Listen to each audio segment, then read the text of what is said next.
السلام علیکم ورحمۃ اللہ وبرکاتہ۔ آج کے خطبے کا عنوان ہے زنا کے قریب بھی نہ جاؤ۔ الحمدللہ والصلاة والسلام علی رسول اللہ، اما بعد۔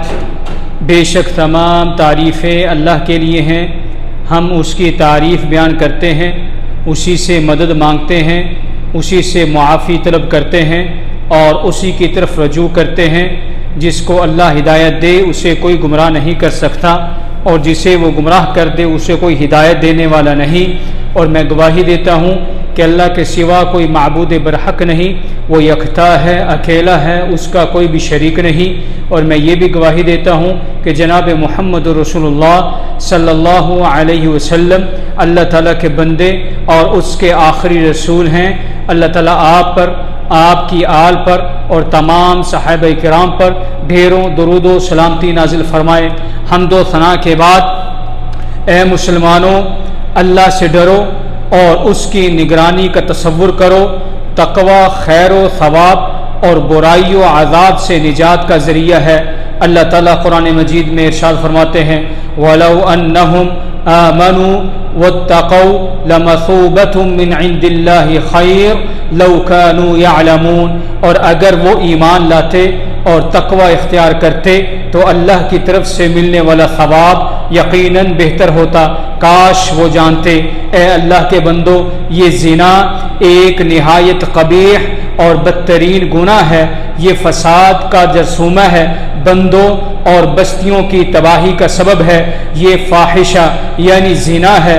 اللہ تعالیٰ قرآن مجید میں ارشاد فرماتے ہیں وَلَا تَقْرَبُوا الزِّنَا إِنَّهُ كَانَ فَاحِشَةً، اور زنا کے قریب بھی نہ جاؤ، بے شک وہ بے حیائی ہے۔ علامہ سعدی رحمہ اللہ ارشاد فرماتے ہیں ای اثمن یستفحش فی الشرع والعقل والفطرت، یعنی ایسا گناہ ہے جسے شریعت، عقل اور فطرت سب ہی قبیح اور مذموم سمجھتے ہیں۔ زنا کا ظاہر ہونا دنیا اور دین کی تباہی اور قیامت کی نشانیوں میں سے ہے۔ رسول اللہ صلی اللہ علیہ وسلم نے ارشاد فرمایا من اشراط الساعۃ ان یرفع العلم ویثبت الجہل ویشرب الخمر ویظہر الزنا، قیامت کی نشانیوں میں سے یہ ہے کہ علم اٹھا لیا جائے گا، جہالت باقی رہ جائے گی، شراب نوشی عام ہوگی اور زنا ظاہر ہو جائے گا۔ رواہ البخاری و مسلم۔ زنا ایک ایسا سماجی مرض ہے جو انسانیت کو تباہ کر دیتا ہے۔ شیخ ابن عثیمین رحمہ اللہ ارشاد فرماتے ہیں الزنا جرثومۃ فاسدۃ یجب القضاء علیہا حتی لا تفسد المجتمع کلہ فہو یضیع الانساب وینشر الامراض ویحول المجتمع الانسانی الی مجتمع بہیمی۔ زنا ایک خبیث جرثومہ ہے جسے ختم کرنا واجب ہے تاکہ یہ پورے معاشرے کو برباد نہ کر دے۔ یہ نسبوں کو ضائع کرتا ہے، بیماریوں کو پھیلاتا ہے اور انسانی معاشرے کو حیوانی معاشرہ بنا دیتا ہے۔ ابن قیم رحمہ اللہ فرماتے ہیں والزنا یجمع الشر کلہ ویشتت القلب ویمرضہ ویجلب الہم والحزن والخوف ویوجب الفقر ویقصر العمر ویکسو صاحبہ سواداء الوجہ وثوب المقت بین الناس۔ زنا تمام برائیوں کو جمع کر دیتا ہے، دل کو منتشر اور بیمار کر دیتا ہے، غم، پریشانیاں اور خوف کو پیدا کر دیتا ہے، فقر، غربت کا سبب بنتا ہے، عمر کو گھٹا دیتا ہے، چہرے کو سیاہ کرتا ہے اور انسان کو لوگوں کے درمیان نفرت کا لباس پہناتا ہے۔ جب کسی بستی میں زنا ظاہر ہو جائے تو گویا وہ اپنے اوپر اللہ کا عذاب خود لے آتے ہیں۔ رسول اللہ صلی اللہ علیہ وسلم نے ارشاد فرمایا لم تظہر الفاحشۃ فی قوم قط حتی یعلنوا بها الا فشا فیہم الطاعون والاوجاع التي لم تکن مضت فی اسلافہم۔ جب بھی کسی قوم میں فاحشہ زنا ظاہر ہو جائے اور وہ اسے اعلانیہ کریں تو ان میں طاعون اور وہ بیماریاں پھیلتی ہیں جو ان سے پہلے لوگوں میں نہ تھیں۔ رواہ ابن ماجہ۔ انجام زنا کا نہایت ہلاکت خیز اور دردناک ہے۔ یہ رسوائی، ذلت، عار اور تباہی کی طرف لے جاتا ہے اور آخر کار جہنم میں ڈال دیتا ہے، اور وہ بدترین ٹھکانہ ہے۔ اللہ تعالیٰ قرآن مجید میں ارشاد فرماتے ہیں انہ کان فاحشۃ وساء سبیلا، بے شک وہ زنا بے حیائی ہے اور بہت ہی برا راستہ ہے۔ یہ ثابت ہے کہ نبی کریم صلی اللہ علیہ وسلم نے ایک گھر دیکھا جو تنور کی شکل پر بنایا گیا تھا، اس کے نیچے آگ بھڑک رہی تھی، اور آپ صلی اللہ علیہ وسلم نے اس کے اندر جھانکا تو دیکھا کہ اس میں مرد و عورتیں برہنہ حالت میں موجود ہیں۔ جب نیچے سے شعلے آتے ہیں تو وہ چیختے اور چلاتے ہیں۔ حضرت جبریل علیہ السلام نے کہا اما الرجال والنساء العراة الذين في مثل بناء التنور فإنهم زنات والزواني، یہ جو برہنہ مرد و عورتیں ہیں جو تنور کی مانند عمارت میں ہیں، یہ زنا کرنے والے اور زنا کرنے والی عورتیں ہیں۔ رواہ البخاری و مسلم۔ تفن اللذاذة ممن نال صفوتها من الحرام ويبقى الاثم والعار، جو شخص حرام لذت کا مزہ لیتا ہے اس کی لذت تو ختم ہو جاتی ہے مگر گناہ اور رسوائی باقی رہتی ہے۔ تبقى عواقب سوء في مغبتها لا خیر فی لذت من بعدها النار، اس کے انجام میں برے نتائج باقی رہ جاتے ہیں۔ اس لذت میں کوئی خیر نہیں جس کے بعد اس کی سزا جہنم ہو۔ اور کوئی بندہ زنا نہیں کرتا مگر یہ کہ اللہ اس سے ایمان کا نور چھین لیتا ہے۔ رسول اللہ صلی اللہ علیہ وسلم نے ارشاد فرمایا اذا زنى العبد خرج منه الایمان فكان فوق رأسه كالظلة، جب بندہ زنا کرتا ہے تو ایمان اس سے نکل جاتا ہے اور اس کے سر پر ایک سائے کی طرح معلق ہو جاتا ہے۔ رواہ ابو داود۔ اور زانی کو اس کی نیت کے بالکل برعکس سلوک دیا جاتا ہے۔ جب وہ حرام لذت چاہتا ہے تو اللہ تعالیٰ اسے سینے کی گھٹن، دل کی وحشت اور بے سکونی میں مبتلا کر دیتا ہے۔ علامہ ابن قیم رحمہ اللہ فرماتے ہیں انما عند اللہ لا ينال الا بطاعته ولم يجعل الله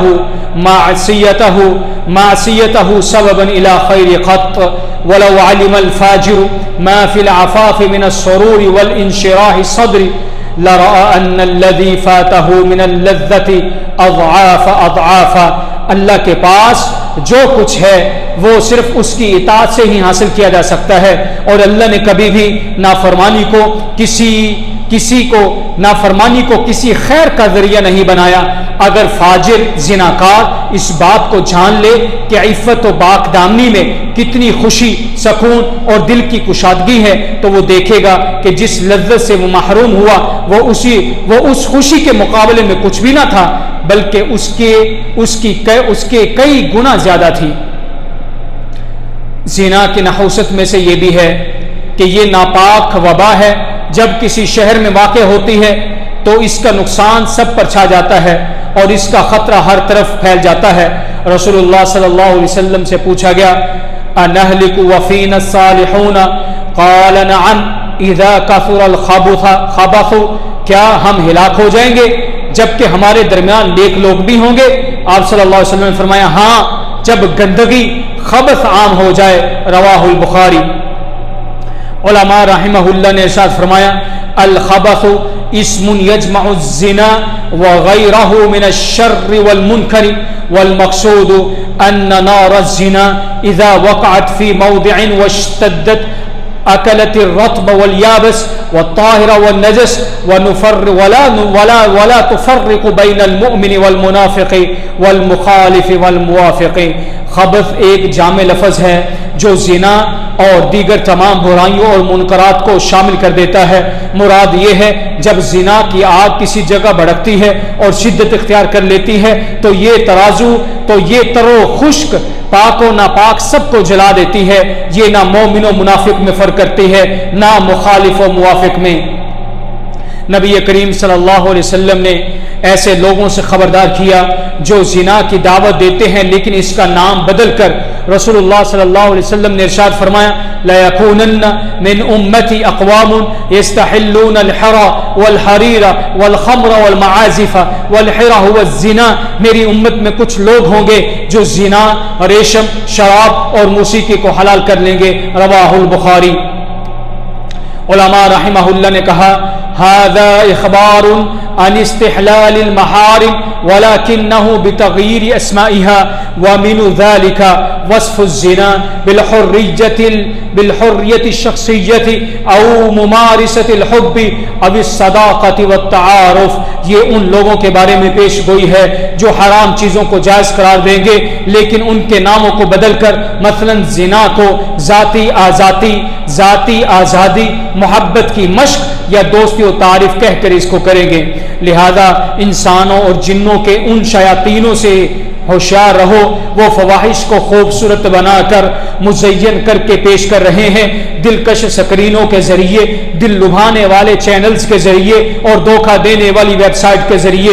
اللہ تعالیٰ قرآن مجید میں ارشاد فرماتے ہیں واللہ یرید ان یتوب علیکم ویرید الذین یتبعون الشہوات ان تمیلوا میلا عظیما، اور اللہ چاہتا ہے کہ وہ تم پر مہربانی کرے، اور جو لوگ خواہشات کی پیروی کرتے ہیں وہ چاہتے ہیں کہ تم بہت زیادہ بہک جاؤ۔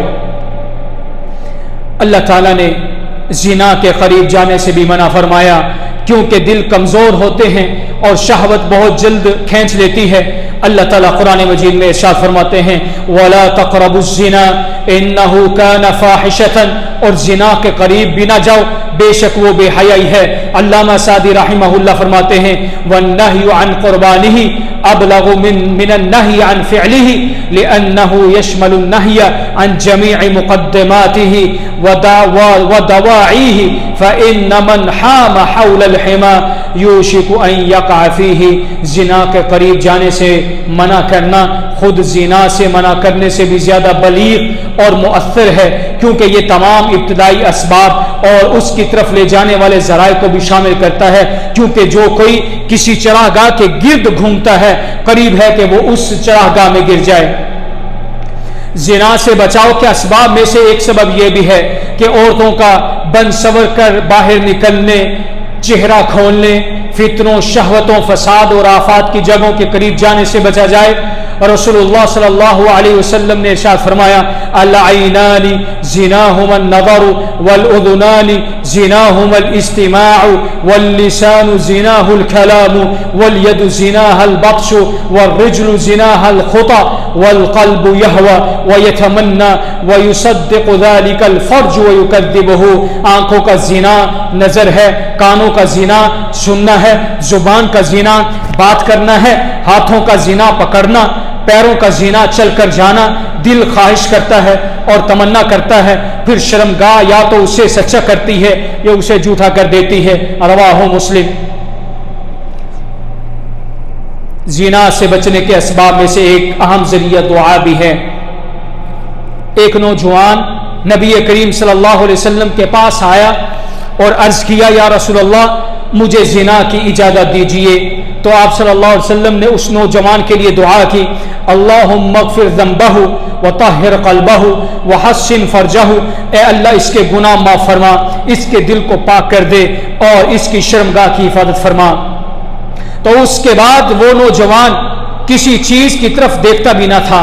ایک اور روایت میں آتا ہے فلم یکن شیء ابغض الیہ منہ، اسے زنا سے زیادہ کوئی چیز ناپسندیدہ نہ تھی۔ رواہ مسند احمد۔ زنا کی آگ آنکھ کی ایک چنگاری سے بڑک اٹھتی ہے، اس لیے اللہ تعالیٰ نے نگاہیں نیچی رکھنے کا حکم دیا اور اسے شرمگاہ کی حفاظت پر مقدم رکھا، کیونکہ نظر زنا کی قاصد ہے۔ حادثات کا آغاز نگاہ سے ہوتا ہے، جیسے کہ بڑی آگ چھوٹی انگاری سے بھڑکتی ہے، پہلے ہوتی ہے ایک نظر، پھر ایک خیال، پھر ایک قدم اور پھر ایک گناہ۔ اللہ تعالیٰ قرآن مجید میں ارشاد فرماتے ہیں قل للمؤمنین یغضوا من ابصارہم ویحفظوا فروجہم، مسلمان مردوں سے کہو کہ اپنی نگاہیں نیچی رکھیں اور اپنی شرمگاہوں کی حفاظت کریں۔ علماء رحمہ اللہ فرماتے ہیں الصبر علی غض البصر ایسر من الصبر علی علم ما بعده والصبر على طاعت اللہ اہون من الصبر علی عذاب اللہ. نگاہ نیچی رکھنے پر صبر کرنا بعد میں آنے والے درد پر صبر کرنے سے آسان ہے، اور اللہ کی اطاعت پر صبر کرنا اللہ کے عذاب پر صبر کرنے سے بہت ہلکا ہے. جو چیز انسان کو زنا سے بچا سکتی ہے وہ ہے اللہ کا خوف اور اس کی نگرانی کا احساس، کیونکہ اذا سکن الخوف القلوب احرق مواضع الشہوات منها، جب خوف دل میں جاں گزر ہو جائے تو وہ دل سے شہوت کے تمام راستوں کو جلا دیتا ہے. اور ان 7 خوش نصیبوں میں سے ایک جنہیں قیامت کے دن اللہ اپنے عرش کا سایہ نصیب فرمائے گا، رجل دعته امرأة ذات منصب وجمال فقال انی اخاف اللہ. وہ مرد ہے جسے کسی خوبصورت اور صاحب حیثیت عورت نے دعوت زنا دی تو اس نے کہا میں اللہ سے ڈرنے والا ہوں. رواہ البخاری و مسلم. علامہ ابن عثیمین رحمہ اللہ ارشاد فرماتے ہیں اللہ انسان کو اس طرح آزماتا ہے کہ اس کے لیے گناہ کے اسباب آسان کر دیتا ہے تاکہ یہ واضح ہو جائے کہ کون غیب میں اللہ سے ڈرنے والا ہے. اللہ قرآن مجید میں ارشاد فرماتے ہیں لِيَعْلَمَ اللَّهُ مَن يَخَافَهُ بِالْغَيْبِ، اور جو شخص فتنہ سے ڈرے، تنہائی میں اپنے رب سے خوف کھائے، چھپ کر اللہ کی نگرانی کو یاد رکھے، اس کے لیے جنت کے دروازے کھول دیے جاتے ہیں. اللہ تعالیٰ قرآن مجید میں ارشاد فرماتے ہیں وَأُزْلِفَتِ الْجَنَّةُ لِلْمُتَّقِينَ غَيْرَ بَعِيدٍ هَذَا مَا تُوعَدُونَ لِكُلِّ أَوَّابٍ حَفِيظٍ مَنْ خَشِيَ الرَّحْمَنَ بِالْغَيْبِ وَجَاءَ بِقَلْبٍ مُنِيبٍ ادْخُلُوهَا بِسَلَامٍ ذَلِكَ يَوْمُ الْخُلُودِ. اور جنت کو پرہیزگاروں کے قریب کر دیا جائے گا جو کچھ بھی دور نہ ہوگی. یہ وہ ہے جس کا تم سے وعدہ کیا گیا تھا ہر رجوع کرنے والے اور حفاظت کرنے والے کے لیے جو رحمان سے غیب میں ڈرتا ہے اور رجوع کرنے والے دل کے ساتھ آیا ہے. اس میں سلامتی کے ساتھ داخل ہو جاؤ، یہی دائمی زندگی کا دن ہے. اے اللہ اسلام اور مسلمانوں کو عزت عطا فرما اور شرک اور مشرکین کو ذلت نصیب فرما. اے اللہ اپنے خلفائے راشدین ہدایت یافتہ اماموں یعنی ابو بکر، عمر، عثمان، علی رضوان اللہ اجمعین سے راضی ہو جا، اور تمام تابعین اور ان کے نیک پیروی کرنے والوں سے بھی تو قیامت تک راضی ہو جا. اے اللہ غم زدوں کی غم خوری فرما، مصیبت زدوں کی مصیبت کو دور فرما. اے اللہ ہمارے وطنوں کو امن کا گہوارہ بنا اور ہمارے ائمہ اور حکمرانوں کو درست راہ دکھا، اور ہمارے حکمران اور ان کے ولی عہد کو اپنی پسندیدہ اور راہ پر چلنے کی توفیق عطا فرما، ان کی رہنمائی تقوی اور نیکی کی طرف فرما. اے اللہ تو ہی ہے، تیرے سوا کوئی معبود نہیں، تو غنی ہے، ہم فقیر ہیں، ہم پر بارش نازل فرما، تو ہمیں مایوس لوگوں میں نہ بنا. اے اللہ تو بخشنے والا ہے، ہمیں بخش دے، ہم پر آسمان سے موسلادھار بارش نازل فرما.